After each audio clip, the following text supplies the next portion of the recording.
Je sais pas si tout le monde a remarqué, mais dans le dernier chapitre, on a eu plusieurs révélations par rapport à la situation de Zoro, et c'est de ça dont on va parler.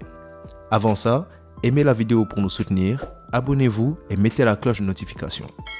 Alors, un fait intéressant, la rencontre de Zoro avec la faucheuse était au chapitre 1038, mais il se trouve que 100 chapitres plus tôt, donc au 938, il venait de battre une autre faucheuse, qui était Kamazo l'assassin, autrement connu sous le nom de Killer, qui veut d'ailleurs dire tueur en anglais, qui trace un parallèle avec la faucheuse qui est une référence à la mort.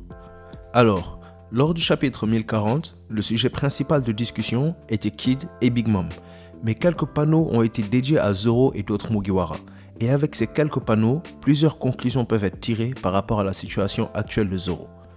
Déjà, on voit Brook avec Robin, toujours donc dans ce qui semble être leur échappée du CP0, ce qui exclut la possibilité que la faucheuse soit un gag présenté par Oda. Comme je vous l'avais dit, si c'était un gag de Brook, bien que ça aurait été drôle, ça aurait pas non plus fait vraiment de sens, connaissant l'urgence de protéger Robin. Et aussi, le manque de sérieux qu'il faudrait. Bon, après c'est pas comme si vraiment Brook c'était le personnage le plus sérieux, c'est un peu ce qui fait son charme. Mais bon, si Robin est en train de se faire poursuivre par le CP0, il faut la protéger, on n'a pas le temps vraiment pour des gags et tout. Donc ça aurait été drôle, mais je m'étais dit aussi que ça ferait pas trop de sens. De deux, on voit Zoro qui est toujours au sol, dans la même position qu'après son combat contre King, ce qui signifie qu'il n'a pas bougé depuis son combat et est toujours inconscient, baignant dans son propre sang. Troisièmement, on le voit dans une atmosphère normale et complètement différente de celle dans laquelle il était lors du chapitre 1038, ce qui suggère que rien de ce qu'on a vu est réel, du moins ne se passe dans le monde réel, commun à tout le monde. Le combat de Zoro est en train de se passer dans sa tête, ou bien si vous préférez, dans son âme. Ce qui veut aussi dire qu'il n'existe que peu d'options pour expliquer la situation. Déjà, il est possible que Zoro hallucine. J'avais dit qu'il serait possible que l'un des effets secondaires du remède des Minks soit des hallucinations, ou bien il serait possible aussi que la douleur de Zoro soit si forte qu'elle le fait halluciner, ce qui expliquerait la présence donc de la faucheuse. Gardons quand même en tête qu'il pourrait passer un moment de torture en présence de cette faucheuse qui représenterait alors sa douleur. Une autre possibilité, c'est que Zoro est dans un vrai combat contre la mort. Donc, Zoro serait à la frontière entre la vie et la mort, et la faucheuse représente vraiment la mort et serait venue pour prendre sa vie, expliquant donc l'attaque de cette dernière sur Zoro. Évidemment, on sait que Zoro ne mourra pas, car comme il a déjà dit à Long Park, tant qu'il n'aura pas battu Mihawk et ne sera pas devenu le plus fort épéiste du monde, même la faucheuse ne pourra pas prendre sa vie. Zoro ne mourra donc pas, mais il est possible qu'il ait à combattre cette faucheuse, car s'il compte devenir le roi des enfers, il devrait être capable de battre la mort. Ainsi, Zoro combattra que ce soit physiquement ou mentalement, et arrivera à battre la mort pour revenir dans le monde des vivants, gagnant donc le vrai surnom de roi des enfers. Et peut-être même qu'il arrivera à se relever, qui sait. Une autre possibilité aussi, c'est que Zoro soit en train d'être testé par Enma. Donc, on nous a déjà teasé la possibilité que Zoro rende Enma noir pendant l'arc Onigashima.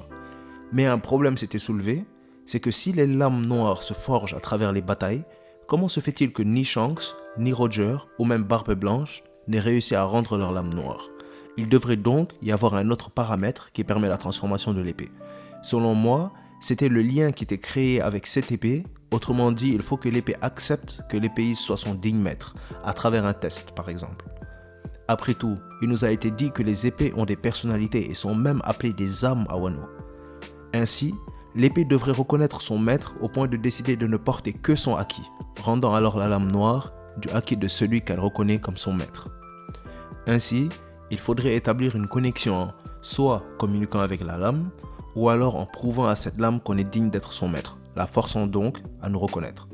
Alors, être capable d'utiliser Enma ou n'importe quelle autre lame ne voudrait pas dire avoir fait de cette lame la sienne, mais la rendre noire voudrait dire qu'on a vraiment fait de cette lame la nôtre. Une autre possibilité et que la situation est complètement différente de tout ce qu'on a imaginé jusqu'à présent et que l'auteur a une intention totalement différente pour cette situation. C'est une possibilité qu'il faut quand même garder en tête. Aussi, je pensais que Franky allait réussir à retrouver Zoro, mais étant donné qu'on voit ce dernier chuter après l'explosion causée par Big Mom, il serait peut-être caché sous les décombres. Il est donc possible que Franky ne le trouve pas et qu'il soit le seul à ne pas évacuer l'île, parce qu'on sait qu'avec le feu, à moins que Zunisha intervienne pour éteindre le feu, pour l'instant, tout le monde cherche à évacuer l'île, mais si Franky n'arrive pas à trouver Zoro, il sera obligé de le laisser, parce qu'il se dira peut-être que bon, il est peut-être pas là, il s'est peut-être levé pour aller quelque part, ou voilà, peut-être qu'il n'était pas complètement KO. C'est toujours possible. J'explique quelques de ces théories plus en profondeur dans une vidéo dont le lien sera en description, que je vous conseille fortement d'aller voir. Quoi qu'il en soit, le futur meilleur et plus fort épéiste du monde est dans une situation périlleuse, mais ce n'est pas comme s'il n'en avait pas l'habitude. Personnellement, je pense qu'il vaincra la faucheuse et trouvera la force de passer sa douleur et même de se relever pour un dernier acte majeur dans cet arc. Après tout, il avait déjà dit, même la faucheuse ne pourra pas le tuer. Donc, voilà mes pensées sur la situation actuelle de Zoro. Dites-moi ce que vous en pensez en commentaire et n'hésitez pas à me donner vos théories. Si vous avez aimé la vidéo, mettez un j'aime, ça aide beaucoup la chaîne. Abonnez-vous pour nous rejoindre et pour plus de vidéos sur One Piece. Et mettez la cloche de notification pour savoir dès qu'une nouvelle vidéo sort. Allez, c'était Mangamonde et comme d'habitude, c'était un plaisir de faire cette vidéo pour vous. À bientôt les pirates.